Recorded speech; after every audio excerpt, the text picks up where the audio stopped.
La toxina botulínica es la sustancia más letal conocida por el ser humano. Una cantidad microscópica puede ser suficiente para causar parálisis completa. No es un veneno artificial, la produce una bacteria llamada Clostridium botulinum, que vive en el suelo y en ambientes sin oxígeno. Esta toxina actúa sobre el sistema nervioso. Bloquea la liberación de acetilcolina, el neurotransmisor que permite que los músculos se contraigan. Cuando la señal no llega, el músculo se apaga. Primero debilidad, después parálisis flácida. En el botulismo grave, los músculos respiratorios dejan de funcionar. Por eso, sin tratamiento, puede ser mortal. Pero en dosis extremadamente pequeñas y controladas, esta misma toxina se utiliza en medicina. Para tratar espasticidad, migraña crónica, distonías. Y también en estética, donde la conocemos como Botox. La diferencia entre un fármaco y un veneno no es la sustancia, es la dosis. La leucemia es un tipo de cáncer que afecta a la sangre y la médula ósea. En esta enfermedad, la médula produce glóbulos blancos anormales que no maduran correctamente y se multiplican sin control. Estas células defectuosas invaden la sangre y desplazan a las células sanas, afectando su función.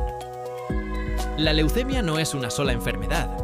Puede ser aguda o crónica y afectar a distintos tipos de células sanguíneas.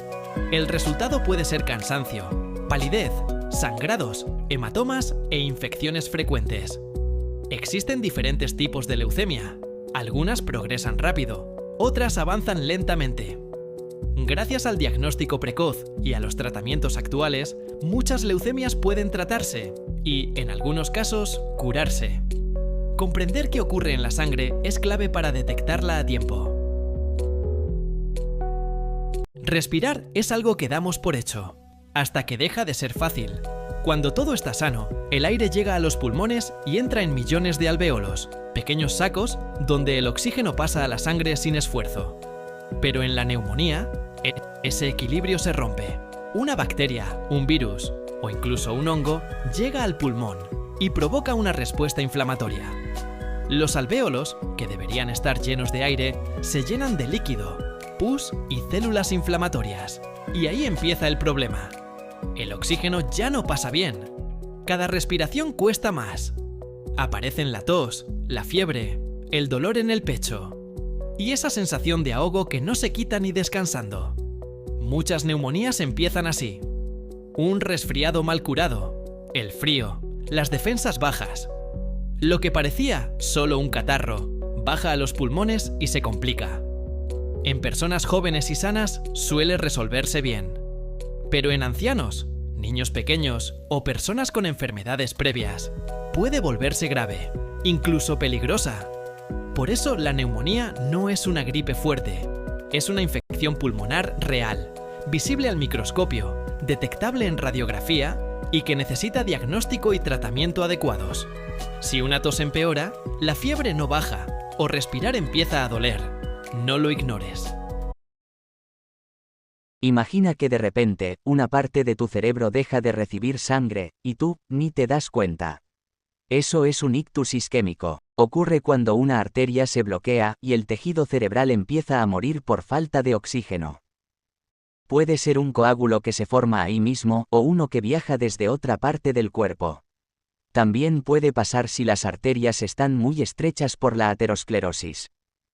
Algunos factores aumentan el riesgo: presión alta, diabetes, colesterol alto, fumar, no moverte lo suficiente o simplemente la edad. Los síntomas pueden aparecer de golpe: debilidad o parálisis en un lado del cuerpo, dificultad para hablar o entender lo que te dicen, problemas de visión, mareos o pérdida de equilibrio. Si se actúa rápido, el diagnóstico con taco-resonancia puede salvar mucho tejido. Y el tratamiento incluye disolver el coágulo, a veces retirarlo, y luego rehabilitación para recuperar funciones. Pero la prevención siempre es clave: controla tu presión, tu azúcar y colesterol, muévete, deja de fumar. Y recuerda,